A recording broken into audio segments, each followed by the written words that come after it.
Pendant ce temps, à l'Élysée, un drame a frappé la cellule africaine. Son titulaire, René Journiac, ancien adjoint de Jacques Foccart, disparaît le 6 février 1980 dans un accident d'avion. Le président Giscard d'Estaing, paniqué, dit-on, par cette disparition, se tourne une nouvelle fois vers Jacques Foccart, qui lui recommande Martin Kirsch. Vous étiez ce qu'on pouvait appeler à l'époque un homme de M. Foccart. Je ne conteste pas. Et j'en suis même honoré. Je dois dire que le président Giscard d'Estaing m'a bien précisé, sans que je ne lui donne rien, que je pouvais garder tous mes rapports avec M. Jacques Foccart, pour lequel j'ai une très grande estime. Et donc, ça s'est très bien passé. Martin Kirsch est le titulaire vivant le plus ancien de ce poste au fonctionnement mystérieux entre tous, qu'est celui de Monsieur Afrique. Le président avait mis à ma disposition un mystère 20. Pratiquement toutes les semaines, je partais en fin de semaine en Afrique. J'étais reçu d'ailleurs immédiatement par le chef de l'État et on passait en revue tout ce qui pouvait poser des questions. Et ça, c'est l'avantage de cette formule, c'est que c'est immédiat.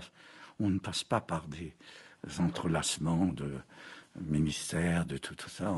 On pouvait prendre les mesures nécessaires, les décisions de principe. Mais ça veut dire que le monsieur Afrique de l'Élysée a un très grand pouvoir quand même. Oui. Oui. Que l'on ne mesure pas tant qu'on ne l'a pas exercé.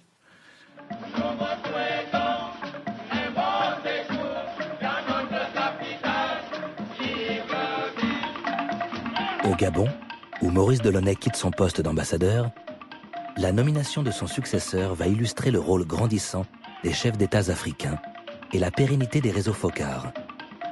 Dans un premier temps, le président Omar Bongo n'est pas content de l'ambassadeur nommé par Paris. Le président Bongo a demandé qu'on lui donne quelqu'un de différent. Alors, on lui a suggéré Robert. Robert.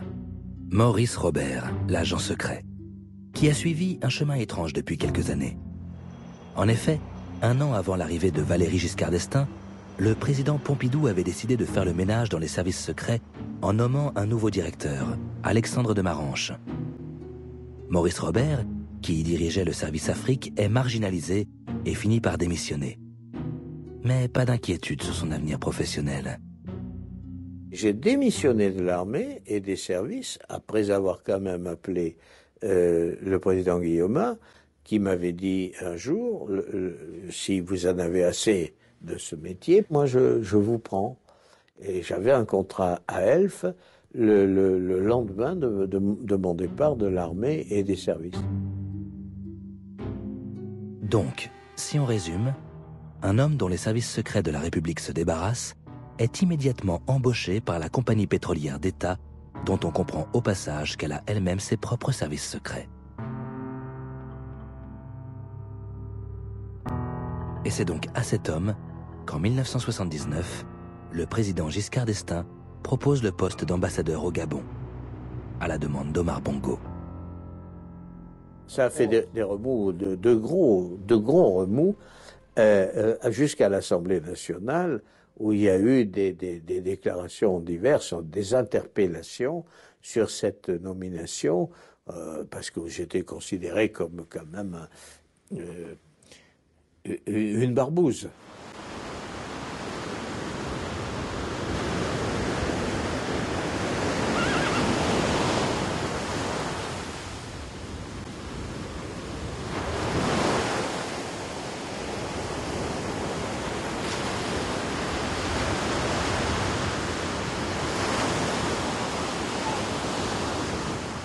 L'Afrique, les présidents de la République française l'ont beaucoup aimé.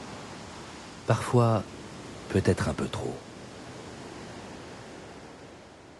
Bientôt la clé des champs pour Valéry Giscard d'Estaing, ou plutôt la clé des savanes, car dans quelques heures commencent pour lui les vacances. Les vacances, il achève sa visite au Gabon, une frontière à traverser, et il sera au Zaïre. Au Zaïre, croit-on savoir, comme disent les journalistes pudiques, car en fait Valéry Giscard d'Estaing n'a pas donné de précision réelle sur ses vacances. Si safari il y a, il aura lieu dans les forêts africaines, loin des regards indiscrets. Giscard me faisait venir à l'Élysée, il me disait voilà, je vais venir au Gabon à Noël pour aller dans le coin que je connais bien, c'était Kaba, qui est à 1000 km de Libreville. Il venait chasser et pêcher. Il restait 15 jours. Et pendant 15 jours, il vivait au cœur de l'Afrique, au milieu des Africains. Il avait l'occasion quand même de les rencontrer, de parler avec eux. C'était quand même un fait important. Et puis ensuite, il a eu des relations douteuses et privilégiées, à la fois avec Bokassa. Bokassa. Cet ancien capitaine de l'armée française a pris le pouvoir en Centrafrique, une ancienne colonie, par un coup d'État le 31 décembre 1965. Pour la France, l'intérêt de la Centrafrique repose essentiellement sur sa base militaire. Située au cœur du continent noir, elle permet d'intervenir rapidement dans toute la région. Et Jean Bedel Bokassa, que le général de Gaulle traitait de soudard tout en le recevant officiellement à l'Élysée, va devenir le cher parent de Valéry Giscard d'Estaing, qui va se rendre fréquemment en Centrafrique pour des safaris prolongés. Sa Majesté Bokassa Ier, empereur de Centrafrique. Et quand, en 1977, le président Bokassa, jaloux de Napoléon, décide de devenir empereur, c'est la France du président Giscard d'Estaing qui paie la facture, d'un montant égal au quart du budget de la Centrafrique. On a beaucoup reproché à Giscard d'avoir laissé faire Bokassa, d'avoir laissé devenir empereur, ce qui a été une mascarade épouvantable, puisque le jour du sacre, aucun chef d'État n'a voulu venir à Bangui. Ils n'ont envoyé que des ambassadeurs, alors que la France était représentée par son ministre de la coopération. Mais la mascarade commence à faire beaucoup de dégâts dans le précaré français. Plusieurs chefs d'État africains se sont tournés vers la France en disant ça ne peut pas durer, on ne peut pas garder M. Bokassa comme père et il faut que vous fassiez quelque chose. Donc le président Giscard d'Estaing, je pense que ce n'est qu'à son niveau que la décision a été prise, a décidé de mettre quelqu'un à la place de Bokassa.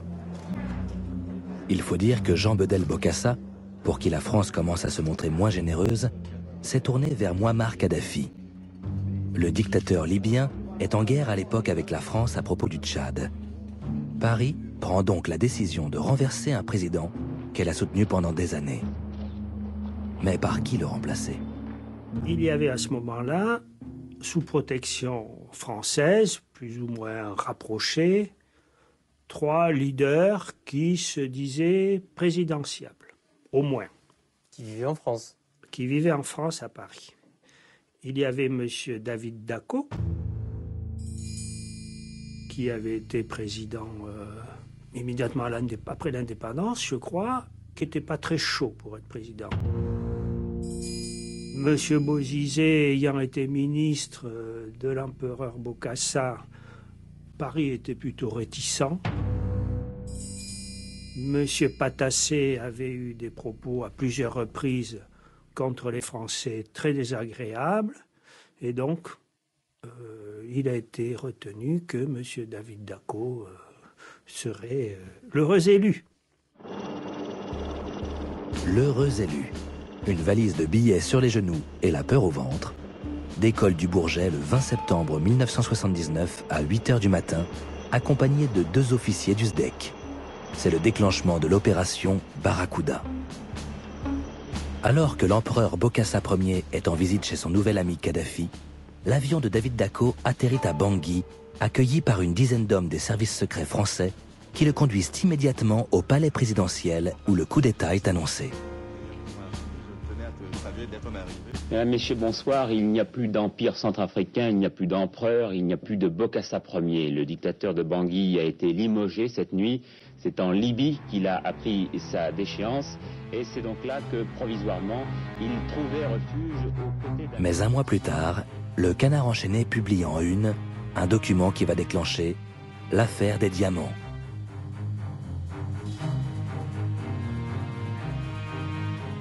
Cette lettre, signée de Jean-Bedel Bokassa, prouverait que Valéry Giscard d'Estaing a reçu en cadeau une plaquette de diamants du président en 1973, quand il était ministre des Finances et pratiquait déjà le safari centrafricain.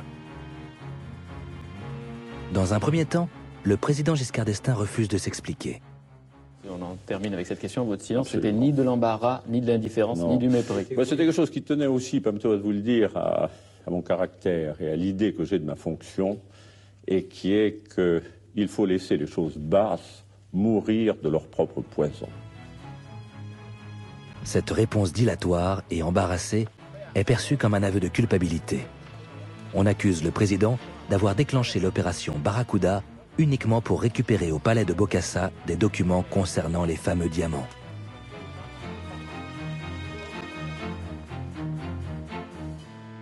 Nous sommes à 2 ans des élections présidentielles de 1981 qui vont voir Valéry Giscard d'Estaing et Jacques Chirac s'affronter au sein de la droite. L'affaire des diamants serait-elle avant tout une manœuvre pour affaiblir le président sortant? Je considère, et je ne me trompe pas, que c'est une histoire totalement tordue. Mais totalement tordue. Dessous, on le sait très bien, c'est une lettre qui a été faite par Chirac pour monter cette affaire. Ceci, je crois qu'on ne peut pas le contester. Et ça a coûté à mon avis, l'élection n'a pas marché à cause de cela.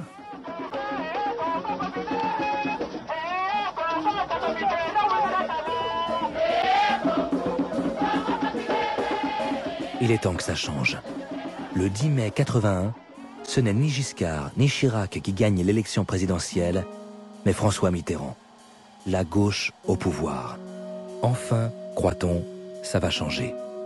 Le nouveau locataire de l'Élysée nomme au ministère de la Coopération un homme aux convictions de gauche affirmées, Jean-Pierre Cot.